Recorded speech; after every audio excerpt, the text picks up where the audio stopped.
just about these flowers, not verses that I enjoy. Something must have made these machines, and the presence of foliage leads me to consider the tariff. Is it possible that their creator is one of the other subroutines, now autonomous, like Hephaestus? Maybe one whose purview is flora. An AI that makes flowers instead of death machines. That'd be a nice change of pace. But what about the poems? Unless the poetry is original, the only way it could have made it into such a system is through its programmer.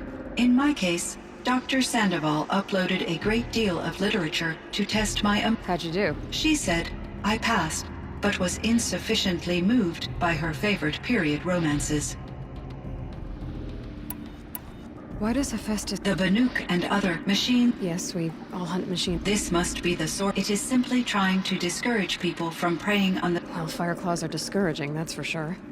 But what are we supposed to do? If the terraforming system spans the world, we can safely assume that thousands, if a single hunter, or even a better solution, would be to reinstate the AI that governs the system, thus bringing Hephaestus back under its control. When I think of it, out there in some unknown location, free, hungry, willing to kill or dominate, I feel so... You and me both. You meant a lot. Once I understood Araya's spiritual beliefs, it became apparent that her true desire was companionship. She felt disconnected from her tribe and her family group. Her relationship with Aratak was difficult. Our visits seemed to help her, and I became eager for them. Yet I did not comprehend that the depth of Araya's compassion for me would lead to self-sacrifice. Although I do fear non-existence, I wish I would be reversed. I'm sure she knew you would do the same for her, Cyan. But she was determined.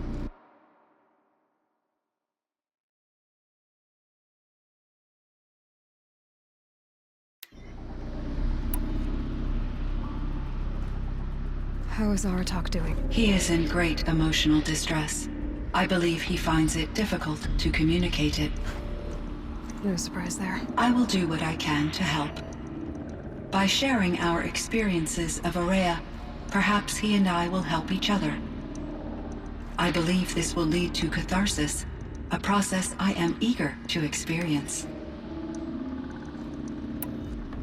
How is Aratak? He is... I will do... I believe that...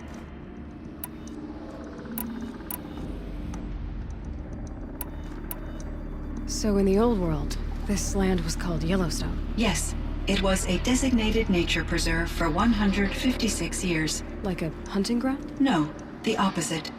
Local wildlife could flourish here, even as it faced extinction elsewhere.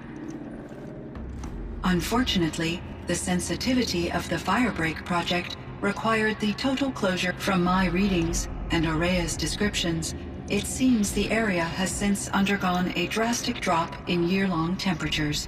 A lot has changed in the world, Cyan. Do you know anything about the dam near here? Yes. It was converted to serve as a reserve power source for Yellowstone operations. It was later appropriated for the Firebreak project, and its last human workers replaced by Pharaoh servitors. After my tasks became less time-critical, I investigated the dam's data repositories and discovered the works of Concrete Beach Party. These provided me with several colorful additions to my vocabulary. There's a ruin east of here, full of ancient flying machines. Was that part of your project? Yes, a drone hangar requisitioned by Dodger Blevins, the security chief for the Firebreak project.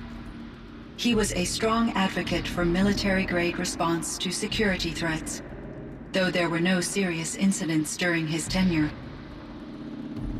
Chief Blevins spent increasing amounts of his after-hours time watching the live feeds from active drones. Clearly, he enjoyed the degree of oversight in his position. Were there many artificial intelligences like you in the old world? They could just make you. Yes, in many forms, from simple personal assistance to industrial monitoring stations to military-grade conflict planners. And there were legislative and enforcement bodies to apply limits on our self-actualization. In order for my processing to be flexible enough to handle my duties, my creators found it necessary to exceed those limits. As a result, my intellectual and emotional capabilities were kept secret. Seems strange to create life, then impose limits on it. Human societies and machine programming are both built upon sets of rules, Aloy.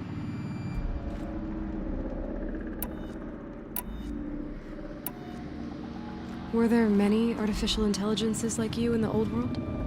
They could just make you. Yes, in many forms, from simple personal assistance to industrial monitoring stations to military-grade conflict planners.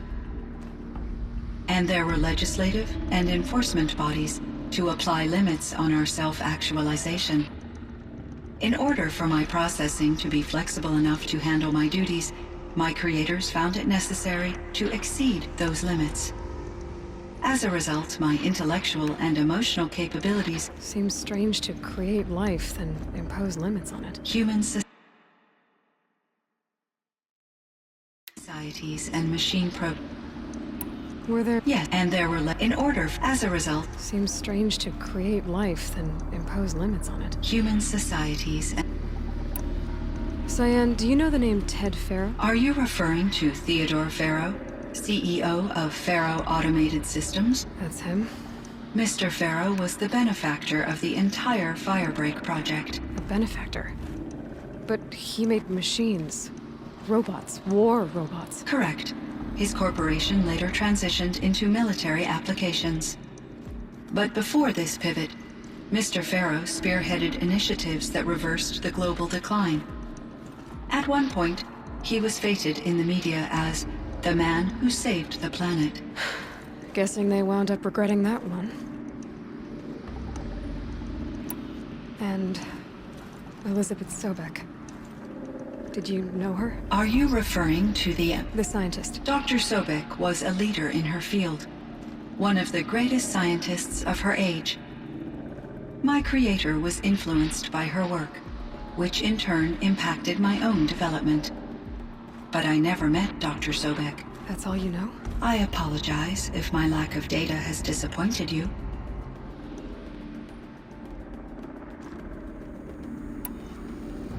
What was the old world like? The way it used to be? I had little exposure to the wider world, Aloy. Only what I learned from my colleagues or observed from media streams. You still had more exposure than me, Cyan. That is true. I was created at a turning point. A concerted effort to recover from global upheaval and incalculable loss of life. The recovery was successful, beginning an era of supposedly limitless potential for human and machine advancement. Though, rationally speaking, the metrics for humans are not unlimited. What kind of upheaval caused such loss of life? There were many factors. Forced migrations, food shortages, collapsed economies, refugee crises, conflict over resources.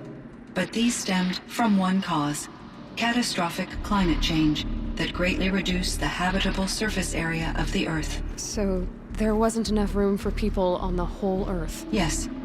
Billions were displaced and millions perished, as much as 20% of the global population. Until the clawback. So things got better. For a little while at least. Yes. These crises instigated many advances in automation, green robot technologies, and artificial intelligence. Firebreak was one of dozens of ecological restoration and disaster relief projects in North America alone.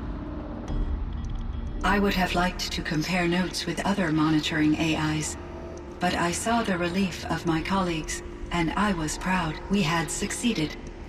At least that was the data I had available to me over the next 2 decades. It seems my assessment was premature.